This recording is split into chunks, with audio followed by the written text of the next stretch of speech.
So,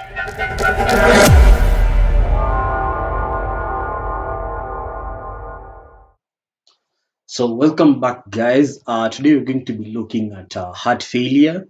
So, heart failure occurs when the heart is unable to supply output that is sufficient for metabolic needs of tissues in the phases of adequate venous return. So, common causes of heart failure are hypertension, valvular heart diseases, ischemic heart disease, anemia, and pulmonary thromboembolism.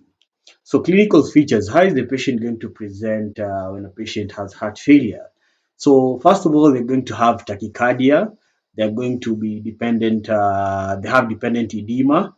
They're also going to present with tender hepatomegaly. They're also going to have fatigue, exercise intolerance, orthopnea. A common presenting factors of heart failure in cardiac patients must be considered in treatment of acutely ill patients with poor compliance with drug therapy. So, increased metabolic demands, such as in patients with pregnancy, anemia, and progression of underlying diseases such as recurrent myocardial infarction and uncontrolled hypertension, also cardiac arrhythmias, pulmonary embolism, ineffective endocarditis, infections such as pneumonia.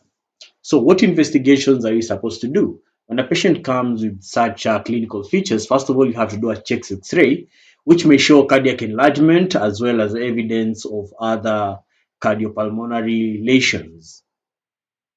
Also, you have to do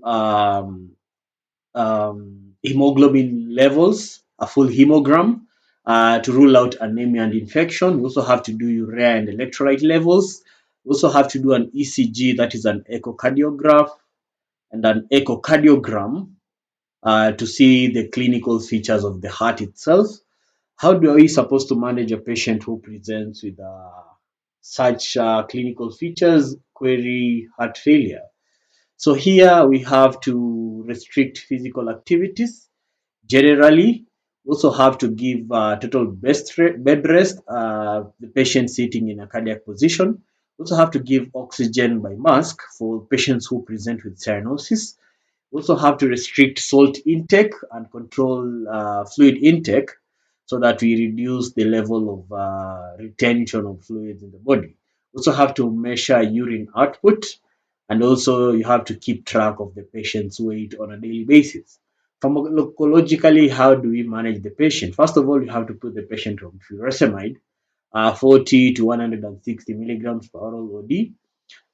In cases where the patient has been using the furosemide, should already continue with it. You also have to give digoxin 0.125 to 0.25 milligrams OD per oral.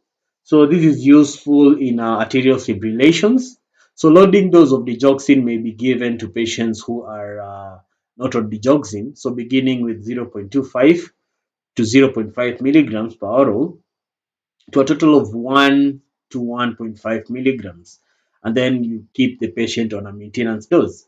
You also have to put potassium supplements. So you can advise the patient to eat fruits that are rich in potassium, such as bananas and oranges. You also have to do prophylactic anticoagulation by giving the patient heparin. So here we can give heparin 2500 units subcutaneous BD in patients who are strictly on bed rest and those marked with cardiomegaly. We also treat for any underlying causative factors such as hypertension and anemia. So anemia, we can do transfusion. For hypertension, we can put the patient on antihypertensives. So if patient fails to respond to those antagonizing converting agents, enzyme inhibitors, you give them such as tropril 6.25 to 1 to 12.5 milligrams per oral TDS and enalapril 22.5 enalapril 2.5 to 10 milligrams per oral OD BD. So shortly, that's how you can be able to manage a patient who presents with heart failure. So always take caution and always involve your cardiologist in any of the clinical features. Kindly seek a physician review so that you can be able to get proper management. Don't try and manage your patient while you're at home. So thank you. I hope you've learned something. Have a nice